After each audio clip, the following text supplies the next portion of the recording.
Alhamdulillah wassalatu wassalamu ala rasulillah Muhammad ibn Abdullah. Asyhadu an la ilaha illallah wahdahu la syarika lah wa asyhadu anna Muhammadan abduhu wa rasuluh. Allahumma salli ala sayyidina Muhammad wa ala ali sayyidina Muhammad wa li ashabihi wa li dzurriyyatihi wa man tabi'ahum bi ihsanin ila yaumiddin.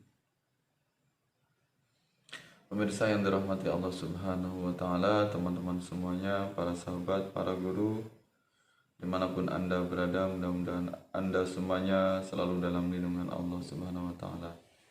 Segala hajat, segala cita-cita, segala rencana Anda semuanya dimudahkan oleh Allah Subhanahu wa Ta'ala.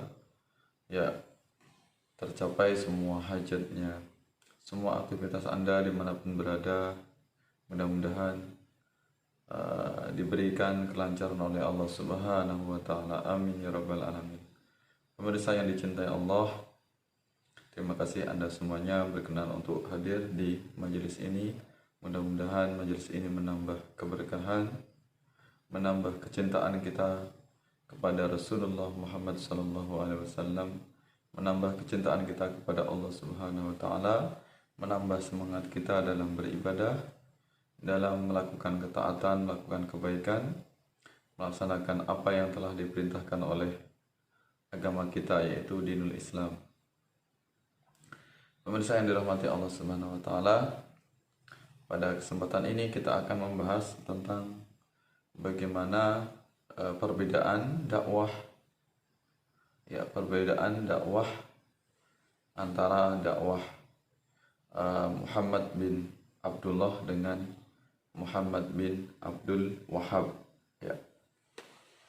Kita akan mengetahui bagaimana ciri atau bagaimana perbedaan dakwah antara Muhammad sallallahu alaihi wasallam atau Muhammad bin Abdul Wahhab dengan Muhammad bin Abdullah dengan Muhammad bin Abdul Wahhab. Ya, kita ingin mengetahui bagaimana perbedaan dakwah antara kaum Sunni, yaitu pengikut Muhammad bin Abdullah, dengan kelompok Salafi Wahabi, yaitu pengikut dari Muhammad bin Abdul Wahhab. Di sini paling tidak kurang lebih ada 6 ya.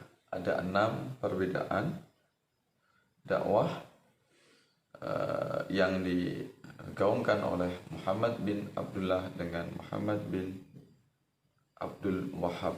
Ya, akan kita kaji satu persatu. Yang pertama adalah jika dakwah Muhammad bin Abdullah atau dakwah dari Rasulullah SAW yaitu mengislamkan orang kafir, sedangkan dakwah Muhammad bin Abdul Wahhab yaitu mengkafirkan orang Islam.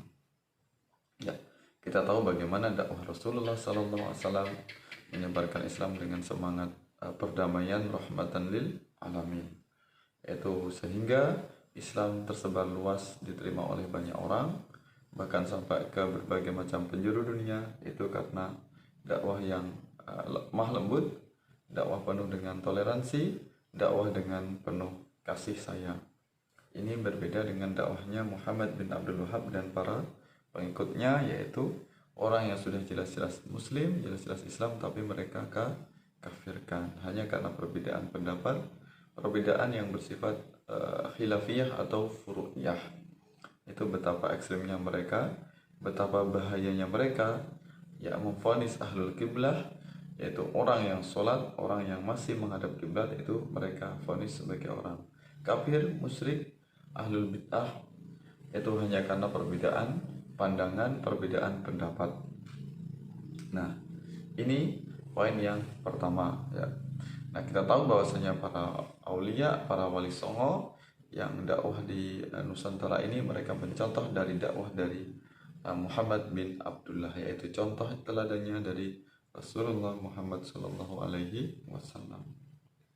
Nah, sedangkan Salafi Wahabi atau dakwah dari Muhammad bin Abdul Wahhab ini kita tidak tahu ini dakwahnya mencontoh siapa ya. Mungkin mencontoh dari iblis ya, yang jelas-jelas muslim mereka kafirkan ya, nauzubillah min zalik. Poin yang kedua, jika dakwah Muhammad bin Abdullah yaitu mengislamkan orang musyrik, itu mengislamkan orang musyrik, sedangkan dakwah Muhammad bin Abdul Wahab yaitu memusyrik-musyrikkan orang Islam.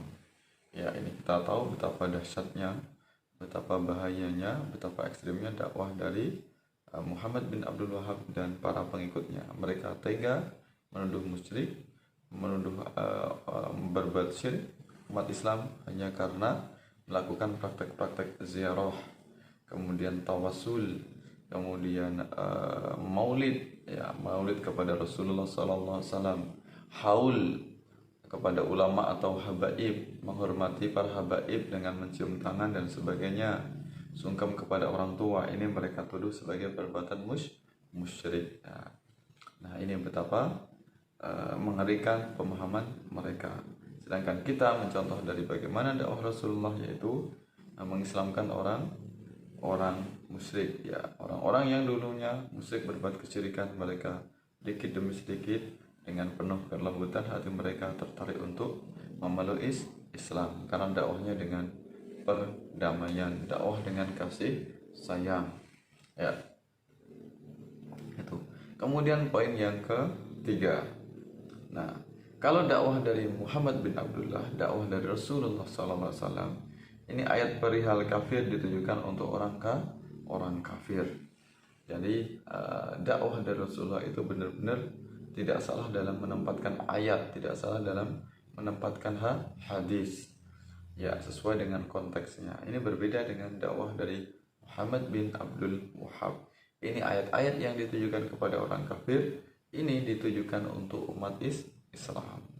Jadi ayat yang seharusnya diarahkan memang kepada orang-orang yang kafir yang hendaknya mereka perlu didakwahi, tapi ternyata ayat-ayat kafir yang ditujukan kepada orang kafir ini ternyata oleh Muhammad bin Abdullah dan pengikutnya ditujukan kepada orang Islam.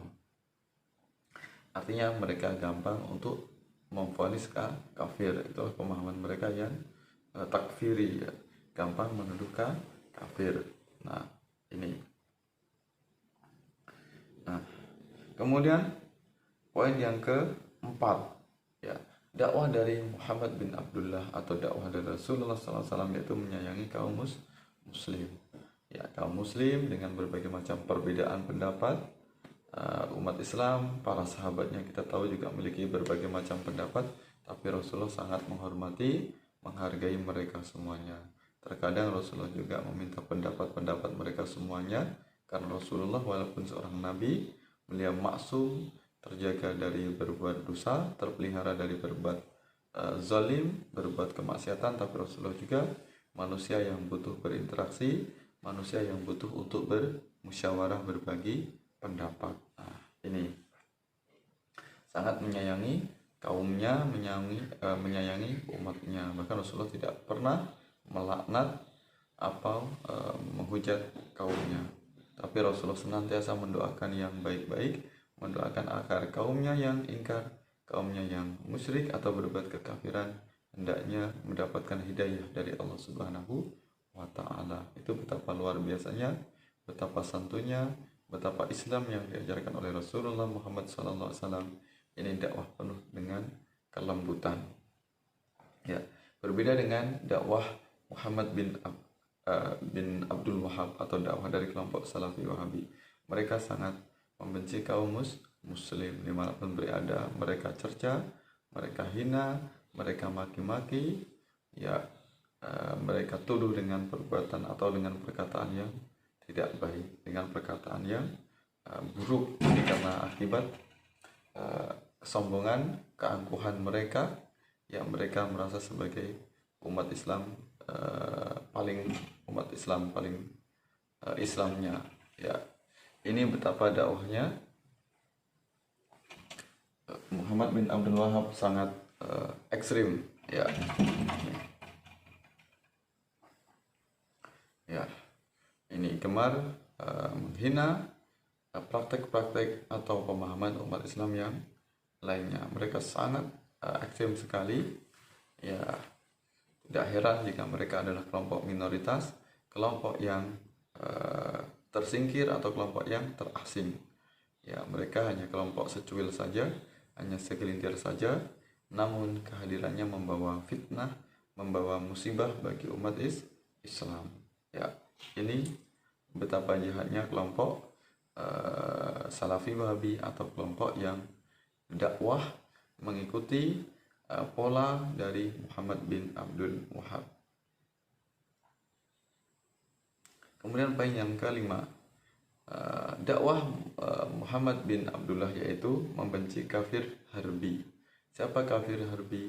Yaitu orang kafir yang benar-benar memusuhi Islam, benar-benar mengancam eksistensi umat Islam. Ketika orang kafir harbi benar-benar ingin mengajak perang, ngajak ribut ini, maka dakwah Muhammad bin Abdullah atau dakwah Rasulullah ini juga mengimbanginya dengan bagaimana untuk menghadapinya. Ya, jika ditantang maka umat Islam tidak gentar, ya, siap menghadapi orang kafir harbi. Nah, tapi dakwah Rasulullah juga tidak membenci seluruh orang kafir, tapi orang kafir zimmi atau orang kafir yang membuat perdamaian, perjanjian dengan umat Islam, mereka menjaga toleransi, tidak menyerang umat Islam, maka mereka dianggap sebagai saudara, bukan musuh. Ini sebagaimana dakwah yang diajarkan oleh Rasulullah SAW ketika di Madinah, dengan berbagai macam elemen masyarakat, berbagai macam jenis lapisan masyarakat, baik itu orang Muslim, orang Nasrani, orang Yahudi. Mereka hidup dalam perdamaian, berdampingan, tidak bermusuhan. Ya, karena mereka adalah kaum zimmi, artinya mereka tidak mengadakan permusuhan terhadap umat Islam. Nah, berbeda dengan kelompok dakwah Muhammad bin Abdul Wahab. Mereka sangat membenci umat Islam, tapi mereka sangat mesra kepada orang kafir. Ya, kita lihat bagaimana kelompok Salafi Wahabi mereka bekerja sama dengan kelompok orang Barat atau orang kafir, bekerja sama dengan kelompok Yahudi misalnya. Kita lihat bagaimana Arab Saudi bekerja sama mesra dengan Amerika Serikat misalnya, atau dengan Israel misalnya. Ya, bahkan kita tahu di Saudi ini ada pangkalan militer milik Amerika Serikat. Ya, nah ini betapa mereka sangat membenci umat Islam, tapi mereka sangat mesra mengadakan hubungan yang sangat erat, sangat baik dengan kelompok-kelompok yang memusuhi umat Islam, yaitu kelompok Barat. Kemudian yang poin yang keenam atau poin yang terakhir, yaitu dakwah Rasulullah atau dakwah Muhammad bin Abdullah, yaitu mempersatukan umat, ukhuwah Islamiyah. Ya, artinya mereka menyatukan berbagai macam lapisan masyarakat umat Islam dengan berbagai macam pemahaman, dengan berbagai macam suku, adat istiadat, ras, dan sebagainya. Ya, namun mereka dalam satu bingkai, yaitu umat Islam, memiliki kesamaan akidah. Ya, nah ini berbeda dengan dakwah Muhammad bin Abdul Wahab. Mereka memecah belah umat. Ya, mereka seolah-olah paling Islam sendiri, sedangkan di luar kelompok mereka tuduh sebagai musyrik, kafir, ahlul bidah dan sebagainya. Ya, mereka membenci kaum Aswaja, membenci kaum Sunni. Ya, mereka tuduh sebagai ahlul bid'ah. Ya, Sufi ini sesat misalnya. Filsafat ini sesat atau menyebabkan kekafiran. Ya, ini dari orang ilmunya dari orang kafir, atau hulu, orang yang melakukan praktek tasawuf atau thariqah. Nah, ini kemudian juga mereka sangat membenci sekali kepada kelompok Syiah. Ya, bahkan mereka katakan kaum Syiah ini bukan Islam. Ya, katakan kaum Syiah ini adalah orang kafir. Ini berbeda sikap antara kelompok Salafi Wahabi dengan Sunni.